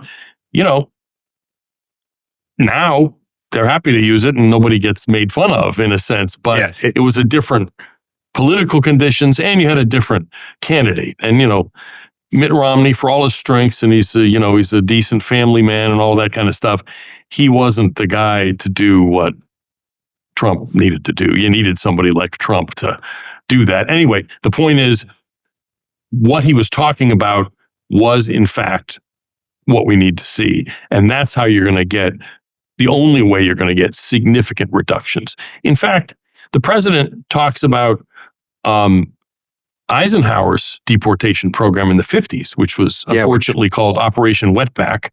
It was a normal term back then, actually. It wasn't even, it was just, I mean, but language changes. Yeah, language changes. My point is that was the official term, the government term for it. Most of the people, the illegal aliens who left on their own once that was started up. They had a small number of Border Patrol agents back then, but by basically communicating the idea that the party was over and we are going to come for you eventually, a lot of people said, let's back up the car, Maria, and let's. Yeah, I mean, I would think it's far better to do it on your own terms, where you can make plans and have a place to go, and then better for everybody. You just pack up your stuff. You get to sell whatever you need to sell. And it's better for the country because we're not paying money to have you leave. It's just better for everybody. But you have to influence people's decision making enough that they decide to do that, and you have to do that through enforcement. Utopian libertarianism aside, one of the things that has really made me more of a softie on immigration is I live in Texas, and I have a lot more exposure to first generation and second generation Mexican Americans. Frankly, I'd take two of these people over every one Harvard graduate from gender studies. Yeah, well, I'd maybe take three, actually. I mean, there's this. But again, that's a class thing too. You know what I mean? In other words, there's plenty of Mexican immigrant graduates in gender studies, maybe not from Harvard, but from other places. So in other words, it's a class thing. My concern is the people on the left who say, I'll take, two working class Mexicans over, a redneck from West Virginia. I'm sorry, but that I find that contemptible. It's sort of the basket of deplorables kind of approach. Yeah, let them all rot in their hollers. Yep. One of the challenges, and there's so many other areas we could talk about, but we've been going for a while, and crime and this and that. And is it worse or not? But I think one of the things that you have hammered on in this conversation is utopian libertarians. Fair enough. One challenge we do have, though, in America, certainly in Western Europe, although Western Europe's immigration problems because of Islam are different. Birth rates. The birth rate problem is real now, but it's real in a very particular way. The way I understand the birth rate issue is this. Is it a problem that we end up with fewer people? If people don't want to have as many kids, that's not a problem. What will be a problem is Medicare and Social Security. Social Security is an explicit Ponzi scheme that is already upside down, and we are aging rapidly. So Medicare is also kind of a Ponzi scheme, but these systems are going to break. Yep. Right? Would you agree with that? They are indeed. Social Security is solvable. Medicare is not. So one argument that Brian, my fellow utopians, I'm less utopian than my friends, but is, look, the typical immigrant who comes into this country is relatively young. They're not abuela. They're working age male. Sure. Even when you look at these caravans, they're mostly males. Now you could be like, an invasion of 20-something males. That's usually not a great look throughout history. Right. But there is a real problem, isn't there, with the welfare state? And like, if you're not a utopian and you're not like, well, just get rid of it. You said yourself, this is a permanent fixture of modern government for now. What are we going to do? How are we going to? We're going to be in trouble. Immigration is not going to get us out of it. What is? Because we're not having enough babies. Good question. But it's not immigration. That's my point. If we have to, first of all, we probably can make Social Security sustainable by, increasing retirement age, that sort of thing. I don't know enough about Medicare, but Medicare clearly seems to be unsustainable. That's not going to work. Immigration is not, frankly, immigrants get older 1 year at a time, just like everybody else. All you might be doing is maybe pushing the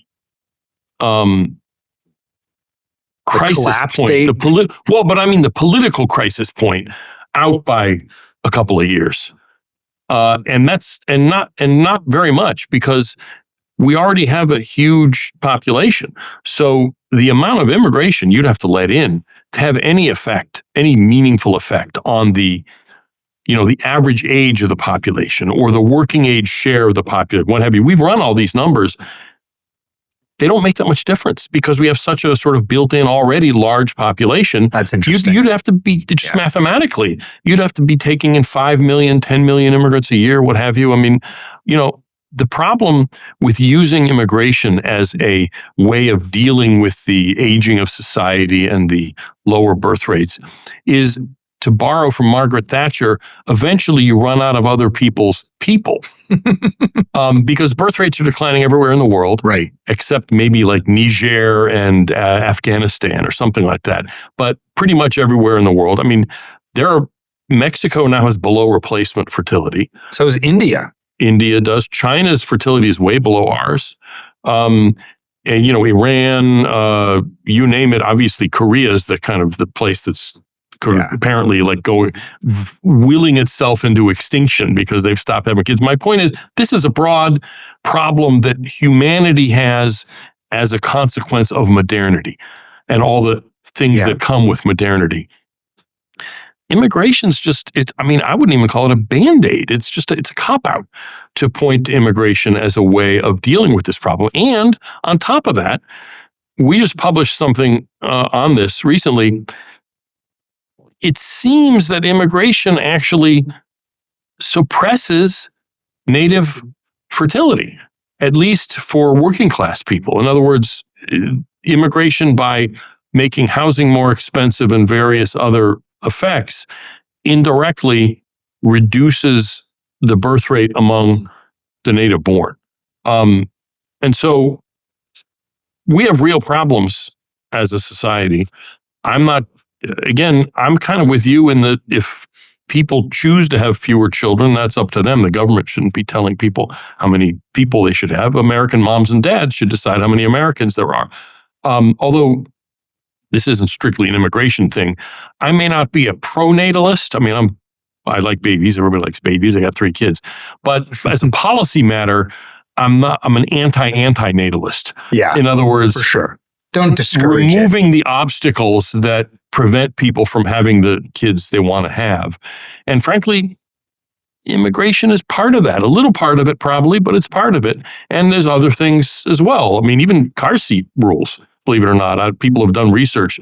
When you have to have car seats, it's hard to have 3 car seats go across one thing. And so you end up with like 2 kids while you're going to buy a van and have the 3rd kid. I mean, it sounds trivial, but apparently it's not. Housing costs, I think, housing costs is part of it. And anyway, there's all kinds of things. Immigration is not some kind of magic elixir. And the other thing on this, to get to utopian libertarian, just one last, can't resist. Brian has this whole comic book, The Case for Open Borders. I'm in it, actually. I'm a fan of it. Yeah. I'm a fan of it. There's this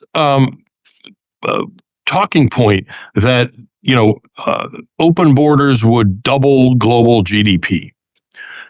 Well, Borjas said, oh, that's interesting. Let me look at what the assumptions behind that number are. because it's always, you have to assume, okay, well, these various things will happen, and then this is the outcome. The assumption is that virtually every single human being in the third world moves to the developed world. Something like 2 billion people would have to move here. 2 billion people move to Europe, and 1 billion people move to Japan, something like that.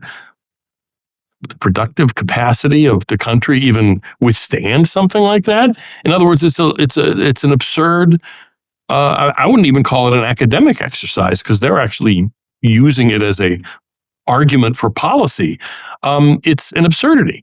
And so we need to deal with immigration as a policy matter that sometimes we might increase, sometimes we'll decrease.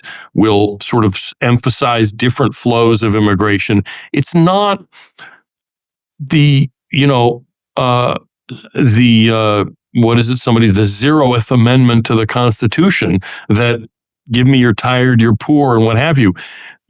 Basing an immigration system or a system of government, to borrow from Monty Python, based on what women in ponds in bodies of water say, is not a good way to set either a system of government or immigration policy. I'm sorry, this is a Holy Grail joke, anyway, sorry. Yeah. This is the women sitting in ponds throwing a scimitar at you is no basis for a system of government. You get the scene from. Yeah, anyway, I remember. The point is, a woman in New York Harbor with a fundraising poem attached to the inside of the pedestal is no basis for a system of immigration. The North Star for immigration advocates, whether it's Brian Kaplan and Alex Nowrasteh on the far end, who are saying more or less let everybody in with no real filter for their just don't be diseased or an absolute murderer. Right. But across the spectrum of the more team, I think at the highest level there's a notion, a North Star, that is individual liberty beyond government. The government isn't the creator of our rights. It's supposed to be the defender of them. But that fundamentally, there's a kind of, you could say, humanist, globalist even ethos that it's a right to mobility. It's a right to mobility. Yeah. We have that God didn't create America, but God created the world and he created us. Or maybe you don't believe in God, but regardless, there's a human right to move about the world, to transact with other people as voluntary adults. And as I understand, I believe, at least early in the U.S., that the understanding of the federal government's powers were about naturalization, not residency, that you could come to the country. And although states states had limitations on immigration, the feds didn't. Yeah, so that's because states ran everything, and the feds. Yeah, so the states had various levels of restrictions. In fact, the first immigration law ever passed was in 1642 in colonial Massachusetts, saying nobody likely to live off the public, become a pauper, is allowed to enter. And so it was an exclusion, it was an immigration exclusion. Yeah. Literally the first immigration law ever passed. But my point on this, no, I understand what you're saying. Let me tee you up. So that is at the end of the day where Brian and libertarians, like open borders libertarian types, or even I think progressives would probably fall into the same category. Yes. It's a human rights issue. Mm-hmm. What's your North Star philosophically, morally, that's filtering your policy position, your belief that we should have less, that we should have these restrictions, we should get to net out migration and then keep it tight and only let in and start from zero? What is the guiding principle? The guiding principle is that rather than each of us being a kind of separate, deracinated individual on the planet Earth, that we are kind of in nested groups of responsibility and obligation. In other words, you have what one philosopher called concentric circles of obligation. You're responsible for the well-being of your family first, your community, and community can mean a whole bunch of different kinds of things, your local community, your church community, whatever that means, but the groupings above the family, and then you have a greater obligation to your fellow countrymen, because a nation is a thing, is something that is also creates moral obligations. And only after that, only beyond that, do you have an obligation to humanity as a whole. And so it is that idea that we're not just all separate people running around, that we are separate people, but we also have part of our humanness is the groups that we belong to. Aristotle, I think it was Aristotle, said, may have been Plato, it's been a long time, said that One of those founding Greeks. one has, that there are several levels of kind of organization, that you have the family and the clan, and then the polis, the political community. Our political community is bigger than just a city now, partly for technological reasons and all kinds of other reasons, but that we have moral obligations at each of those levels, as opposed to all of us just being individuals and having an obligation to every other individual not to, do him harm, or however the libertarians think about it. But there's more to it than that. And the founders, by the way, on this one. Yeah, but even it was, to ourselves and our posterity. It wasn't to ourselves and everybody else. Yeah. And this is a smaller point on the Constitution thing, but the Constitution did say that Congress, after 20 years, was authorized to prevent the arrival of persons for servitude. In other words, the ban on the slave trade was an immigration measure, in a sense. In other words, if Congress had no right to control who came into the United States, then why did the Constitution explicitly give Congress that right? They didn't say slaves. They didn't say property. They said persons. Constitution always says persons. I meant just that I think the founders' conception of individual liberty is quite libertarian in general. I think to be fair, it's the sovereignty of the individual, that we're endowed by our Creator with, inalienable rights. And we are endowed by our Creator with inalienable rights. But as human beings, we also are members of families and members of other organizations. It's not just us and the state, or even just us and God, that there are levels of responsibility in between. And to me, that's my main concern. We have a responsibility to our fellow countrymen that's greater than the responsibility to others, out to foreigners. And so, everything, in my opinion, everything stems from that. Now, that doesn't necessarily mean you have to have lower immigration. That's kind of how I approach the issue. In fact, just to go. Whether this is useful or not, but this is one of the ways I've actually sort of laid this out in debates with Narasta, is that, in a sense, their take is that everyone in the world has a right to move here, with certain exceptions. Terrorists, criminals, whatever. Yeah. Everyone else's take is that no one in the world has the right to move here, with certain exceptions that we make. In other words, it's everyone with exceptions or no one with exceptions. And that once, depending on which side of that you're on, everything else kind of follows from it. Yeah. I think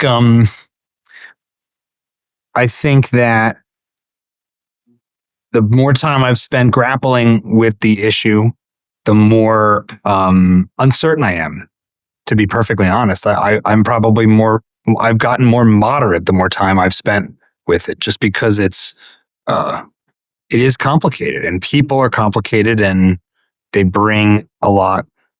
I think my bias is always towards, well, why should I believe that the government is going to be good at setting any of these dials?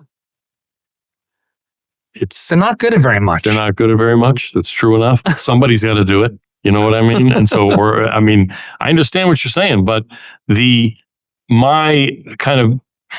I think the difference here between not just conservatives, but I would say probably the difference in a whole lot of areas between conservatives and libertarians is prudence versus ideology. And I think we need to approach immigration policy with humility and prudence, and basically not take chances we shouldn't be taking, as opposed to a kind of ideological approach where, this is what the book says and therefore everything has to conform with this dogma. Exactly. Mark, I asked this of every guest on the show. We call this show Dad Saves America because I think that in the subsidiarity way you've described, that is a role we play that starts with that echoes out first from our family, then to the community, and then ultimately to the country. I think it's where we as men in particular can make a real difference. How do you think about your role in the American story? I'm not even trying to answer that, but